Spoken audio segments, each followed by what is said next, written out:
Hold up to.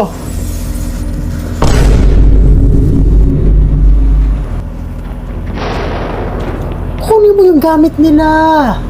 Kunin mo yung mga gamit niya. Tama ba? Hindi ako marunong. Anong di marunong? Nag-rehearse na tayo kagabi. Itutok mo lang yung baril mo. Huwag mong ibaba. O yung face mask mo, itaas mo lang. Maulit-ulit tayo.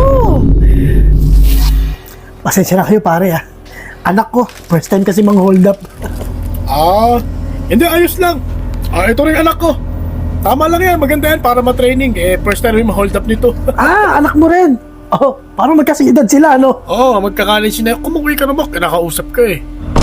Asan mga kaway? Inaresto ko kayo. Inaaresto! Bakit ba lagi ka nabubulol sa part na yan? Pag nandiyan ka na sa sitwasyon, huwag kang kakabahan. Pambihira, ikaw ang pulis eh. Dapat, wag mo ibaba yung baril mo, tutukan mo lang sila. Ano ba? Pasensya na kayo pare ha. Bata kasi. Anak ko, tinetraining ko rin. Hindi, okay lang. Diyos ko, eto rin, ang tigas ng ulo. Alam mo, nasa lahi na namin ng kriminal. Hindi ko alam bakit ganyan. Gusto yata magpulis ng gago. Sinabi mo pa. Kahit itong anak ko nito, ang tigas ng ulo nito.